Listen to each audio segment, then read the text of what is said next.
ನಮಸ್ತೆ ಫ್ರೆಂಡ್ಸ್, ರವಿ ಪ್ರಕಾಶ್ ಇಲೆ ಚಾನಲ್ಗೆ ತಮಗೆಲ್ಲರಿಗೂ ಸ್ವಾಗತ. ನಾನಿವತ್ತು ಹಕ್ಕ ನೂಡಲ್ಸ್ ರೆಸಿಪಿನ ಮಾಡಿ ತೋರಿಸ್ತಾ ಇದ್ದೀನಿ. ಹೋಟೆಲ್ಗಳಲ್ಲಿ ಸಿಗುವಂಥ ಹಕ್ಕ ನೂಡಲ್ಸ್ನ ಯಾವ ರೀತಿ ಮಾಡೋದಂತ ನೋಡ್ಕೊಂಬರೋಣ ಬನ್ನಿ. ಮೊದಲು ಗ್ಯಾಸ್ ಮೇಲೆ ಒಂದು ಪಾತ್ರೆನ ಇಟ್ಕೊಳ್ತಾ ಇದ್ದೀನಿ. ಅದಕ್ಕೆ ನೀರನ್ನ ಹಾಕ್ಕೊಳ್ತಾ ಇದ್ದೀನಿ, ಒಂದು ಬೌಲ್ ಆಗುವಷ್ಟು. ನೀರು ಚೆನ್ನಾಗಿ ಕುದೀತಾ ಇದೆ. ಅದಕ್ಕೆ ಇವಾಗ ಒಂದೆರಡು ಡ್ರಾಪ್ ಆಗುವಷ್ಟು ಎಣ್ಣೆ ಹಾಕ್ಕೊಳ್ತಾ ಇದ್ದೀನಿ. ಉಪ್ಪು ಒಂದು ಸ್ವಲ್ಪ ಹಾಕ್ಕೊಳ್ತಾ ಇದ್ದೀನಿ. ನಾನಿಲ್ಲಿ ಸೂರ್ಯ ನೂಡಲ್ಸ್ನ ತೊಗೊಂಡಿದ್ದೀನಿ. ಅದನ್ನ ಇವಾಗ ಕುದೀತಾ ಇರುವ ನೀರಿಗೆ ಹಾಕ್ಕೊಳ್ತಾ ಇದ್ದೀನಿ ನೋಡಿ. ಇದನ್ನ ಇವಾಗ ಒಂದು 5ರಿಂದ 6-7 ನಿಮಿಷ ಚೆನ್ನಾಗಿ ಬೇಯಿಸ್ಕೊಳ್ಬೇಕು. ಜಾಸ್ತಿ ಹೊತ್ತು ತನಕ ಬೇಯಿಸೋಕೆ ಹೋಗಬೇಡಿ. ಮೆತ್ತಗಾಗಿದ್ರೆ ಚೆನ್ನಾಗಿರಲ್ಲ, ಎಲ್ಲ ನೂಡಲ್ಸ್ಗಳು ಪುಡಿ ಪುಡಿಯಾಗಿ ಹೋಗುತ್ತೆ ನೋಡಿ. ಇವಾಗಿದು ಒಂದು 6ರಿಂದ 7 ನಿಮಿಷ ಚೆನ್ನಾಗಿ ಬೆಂದಿದೆ. ಸಾಕಿದು ಬೇಯ್ದಿದ್ದು. ಇವಾಗ ನೋಡಿ ಇಷ್ಟು ಬೇಯಿಸ್ಕೊಂಡಿದ್ದೀನಿ.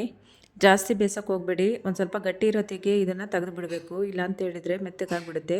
ಇವಾಗ ಒಂದು ಜಾಲರಿಯಲ್ಲಿ ಸೋಸ್ಕೊತಾ ಇದ್ದೀನಿ. ಇದ್ರ ನೀರೆಲ್ಲ ಬಸ್ತು ತಕ್ಕೊಳ್ಬೇಕು, ಇಲ್ಲ ಅಂತ ಹೇಳಿದರೆ ಮೆತ್ತಗಾಗ್ಬಿಡುತ್ತೆ.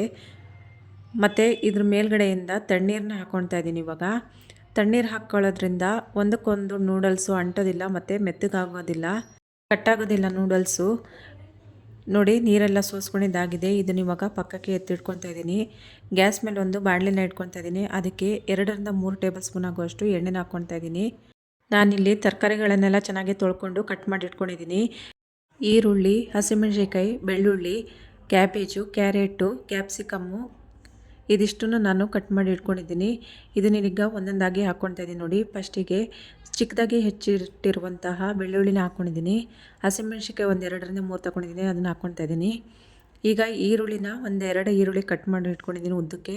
ಅದನ್ನು ಇವಾಗ ಹಾಕ್ಕೊಂಡು ಚೆನ್ನಾಗಿ ಕೆಂಪಗಾಗೋ ತನಕ ಹುರ್ಕೊಳ್ಬೇಕು. ಈಗ ಇದಕ್ಕೆ 1 ಸ್ಪೂನ್ ಆಗುವಷ್ಟು ಶುಂಠಿ ಬೆಳ್ಳುಳ್ಳಿ ಪೇಸ್ಟ್ನ ಹಾಕ್ಕೊತಾ ಇದ್ದೀನಿ. ಶುಂಠಿ ಬೆಳ್ಳುಳ್ಳಿ ಪೇಸ್ಟು ಹಸಿ ವಾಸನೆ ಹೋಗೋ ತನಕ ಚೆನ್ನಾಗಿ ಇದನ್ನು ಹುರ್ಕೊಳ್ಳೋಣ. ಶುಂಠಿ ಬೆಳ್ಳುಳ್ಳಿ ಎಲ್ಲ ಚೆನ್ನಾಗಿ ಫ್ರೈ ಆಗಿದೆ. ಇವಾಗ ಇದಕ್ಕೆ ಉದ್ದಕ್ಕೆ ಕಟ್ ಮಾಡಿರುವಂತಹ ಕ್ಯಾರೆಟ್ನ ಹಾಕ್ಕೊತಾ ಇದ್ದೀನಿ. ಒಂದೆರಡು ಕ್ಯಾರೆಟ್ ಹಾಕ್ಕೊಂಡು ಚೆನ್ನಾಗಿ ಹುರ್ಕೊಂಡಿದ್ದೀನಿ. ಈಗ ಇದಕ್ಕೆ ಕ್ಯಾಪ್ಸಿಕಮ್ ಮತ್ತು ಕ್ಯಾಬೇಜ್ನ ಹಾಕ್ಕೊತಾ ಇದ್ದೀನಿ. ಉದ್ದುದಕ್ಕೆ ಕಟ್ ಮಾಡ್ಕೊಂಡಿದ್ದೀನಿ. ಅದನ್ನು ಇವಾಗ ಎಲ್ಲವನ್ನು ಬೆರೆಯೋ ಥರ ಚೆನ್ನಾಗಿ ಕಲಿಸ್ಕೊಳ್ತಾ ಚೆನ್ನಾಗಿ ಇದನ್ನು ಫ್ರೈ ಮಾಡ್ಕೊಳ್ಳೋಣ. ನೋಡಿ ಎಷ್ಟು ಚೆನ್ನಾಗಿ ಕಾಣಿಸ್ತಾ ಇದೆ ಕಲರ್ಫುಲ್ಲಾಗಿ. ಇದು ಬೆಂದಿದ್ದು ಸಾಕು. ಇವಾಗ ಜಾಸ್ತಿ ಬೇಯಿಸೋಕೆ ಹೋಗ್ಬೇಡಿ. ನೂಡಲ್ಸ್ ಹಾಕಿ ನಾವು ಕಲಸೋತ್ತಿಗೆ ಮತ್ತೆ ಮೆತ್ತಗಾಗ್ಬಿಡುತ್ತೆ ತರಕಾರಿಗಳೆಲ್ಲ. ಇದಕ್ಕಿವಾಗ ನಾವು ಬೇಯಿಸಿ ನೀರು ತೆಗೆದಿಟ್ಟಿರುವಂತಹ ನೂಡಲ್ಸ್ನ ಹಾಕ್ಕೊತಾ ಇದ್ದೀನಿ. ರುಚಿಗೆ ಬೇಕಾದಷ್ಟು ಉಪ್ಪು ಹಾಕ್ಕೊತಾ ಇದ್ದೀನಿ. ನೂಡಲ್ಸ್ ಅಂತ ಹೇಳಿದರೆ ಸಾಕು, ಮಕ್ಕಳಿಗೆ ಅಷ್ಟು ಪಂಚಪ್ರಾಣ, ಅಷ್ಟು ಇಷ್ಟಪಟ್ಟು ತಿಂತಾರೆ ನೂಡಲ್ಸ್ನ. ಇವಾಗ ಇದಕ್ಕೆ ಒಂದು 2 ಟೇಬಲ್ ಸ್ಪೂನ್ ಆಗುವಷ್ಟು ಪೆಪ್ಪರ್ ಪುಡಿನ ಹಾಕ್ಕೊತಾ ಇದ್ದೀನಿ. 2 ಸ್ಪೂನ್ ಆಗುವಷ್ಟು ವಿನೆಗರ್ನ ಹಾಕ್ಕೊತಾ ಇದ್ದೀನಿ. ವಿನೆಗರ್ ಇಲ್ಲ ಅಂತ ಹೇಳಿದರೆ ಲಿಂಬೆ ರಸನೂ ಹಿಂಡ್ಕೊಳ್ಬೋದು. ಪೆಪ್ಪರ್ ಪುಡಿನ ನಿಮಗೆ ಬೇಕಾದಷ್ಟು ನೋಡಿಕೊಂಡು ರುಚಿಗೆ ಖಾರಕ್ಕೆ ಬೇಕಾದಷ್ಟು ಸೇರಿಸ್ಕೊಳ್ಳಿ.